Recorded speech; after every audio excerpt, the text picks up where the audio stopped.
సిరేనా మళ్ళీ తీస్తారు, ఇప్పుడు మళ్ళీ ఎన్నికలు తీస్తారు. దీన్ని కీజీ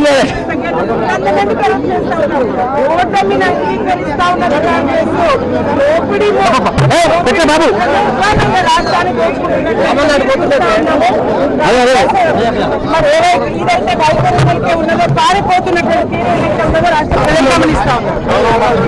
ఫోన్లు ఎత్తలేదంటే వాళ్ళు చర్చకు సిద్ధంగా లేరని నేను భావిస్తా ఉన్నా. చర్చకు సిద్ధంగా ఉంటే ఫోన్లు ఎత్తేవాళ్ళు, మాతో మాట్లాడేవాళ్ళు, పోలీసులకు ఇన్స్ట్రక్షన్ ఇచ్చి వాళ్ళని పంపించండి అని పోలీసులకు చెప్పేవాళ్ళు. ఒకవైపు వాళ్ళు ఏదో వచ్చినట్టు మేము రానట్టు పోలీసులను అడ్డం పెట్టుకొని ఒక డ్రామా నడుపుతా ఉన్నారు. రాష్ట్ర ప్రజలకు అర్థమైతలేదా? నిజంగా తప్పు చేయని వాళ్ళు అయితే, చర్చకు సిద్ధమున్న వాళ్ళు అయితే మమ్మల్ని పోలీసుల చేత ఎందుకు అరెస్ట్ చేస్తారు? ప్రభుత్వం ఎవరిది? ఇవాళ కాంగ్రెస్ ప్రభుత్వం, మీరే మంత్రులు, పోలీసులు మీ చేతుల్లో ఉన్నారు. మీరే పోలీసులకు చెప్పి అడ్డుకోమంటారు, మీరేదో మళ్ళీ మీరే సవాలు విసిరి చర్చకు మమ్మల్ని రమ్మంటారు. ఏం డ్రామా ఇది?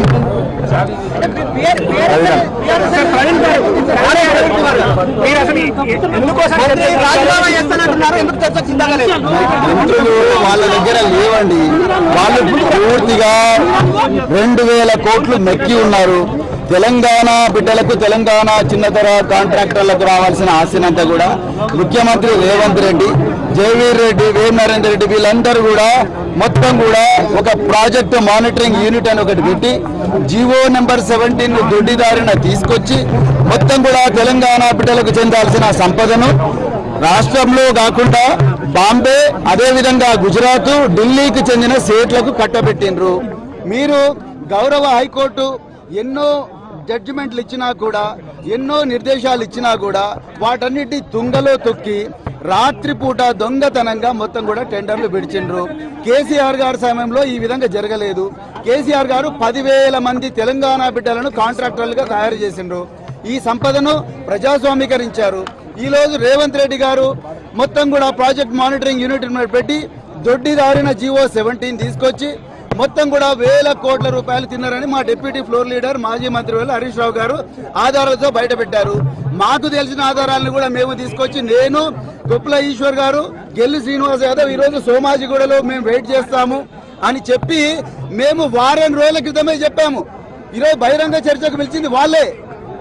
ఒక 2 వారాల క్రితం అట్లూరి లక్ష్మణ్ కుమార్ గారు ఆయనే బహిరంగ చర్చకు పిలిచారు, అర్జున్ గారు పిలిచారు, పొన్న ప్రభాకర్ గారు పిలిచారు. అందుకొరకు అది స్వీకరించి మేము వారం రోజుల ముందరనే సోమాజిగూడకు వస్తామని చెప్పాము. నిన్న రాత్రి తొండి చేసి వాళ్ళు ఏమన్నారు, లేదు మేము సోమాజిగూడకు రాము, హరీష్ రావు గారు వస్తేనే వస్తామంటే హరీష్ రావు గారు వచ్చారు. ఆయన సిద్దిపేట ప్రోగ్రామ్ బంద్ చేసుకొని వచ్చిన తర్వాత మేము సోమాజిగూడ కాదు, మీరు గన్ పార్క్ రమ్మన్నారు కదా, మేము గన్ పార్కే వస్తున్నామని చెప్తే ఇప్పుడు గన్ పార్క్ పోదామని బయలుదేరితే ప్రజాస్వామ్యబద్ధంగా జరిగిన అన్యాయాన్ని, తెలంగాణ బిడ్డల నోట్లో మట్టి కొట్టిన వైనాన్ని తెలంగాణ బిడ్డలకు తెలియజెప్పడం కోసం శాంతియుతంగా ఆధారాలతో సహా మేము పోతుంటే మమ్మల్ని పోనివ్వడం లేదు.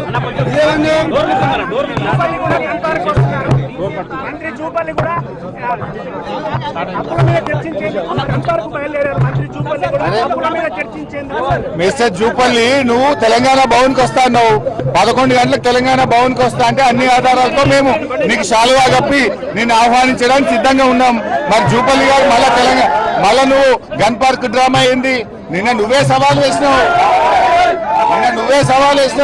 11 గంటలకు తెలంగాణ భవన్కి వస్తా అన్న జూపల్లి ఎందుకు తోకముచ్చారు? జూపల్లి గారు నువ్వు తెలంగాణ భవన్కి రా, కేటీఆర్ గారు నీకోసం ఎదురు చూస్తున్నారు. కేటీఆర్ గారు ఈ సవాళ్ళకు సమాధానం చెప్పడానికి అన్ని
నువ్వు సవాల్ విసిరినావు, నీకు దమ్ముంటే నీకు ధైర్యం ఉంటే సవాల్ విసిరినోడు వీళ్ళని వదిలేయాలి.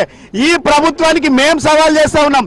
ఈ ప్రభుత్వానికి దమ్ము ధైర్యం చిత్తశుద్ధి ఉంటే పోలీసులను బేషరతుగా ఇలా అడ్డుకోవడం ఆపడం వదిలేయాలి. బీఆర్ఎస్ పార్టీ గేట్ ముంగట్నే మీరు అడ్డుకుంటున్నారంటే మీరంతా డొల్లా, మీరంతా అబద్ధాలు, మీరంతా ఫేకు.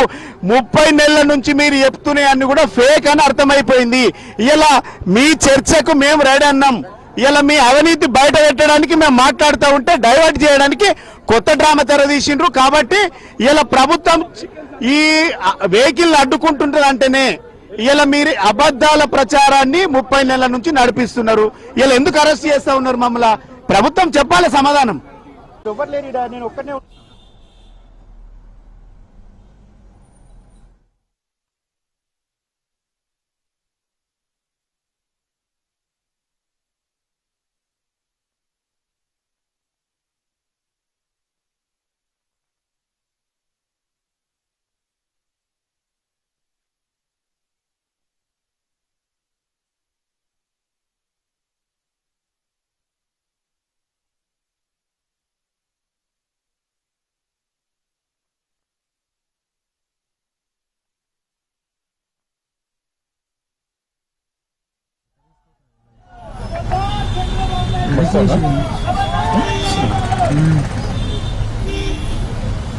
ఇప్పుడైతే అట్లా వస్తున్నాం, ఆలోచన వస్తున్నాం, అది చేసి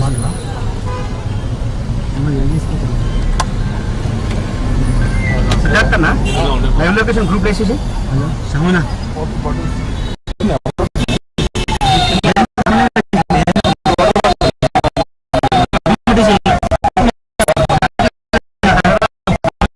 ఒకటే 4G ఉంది, 3 కెమెరా.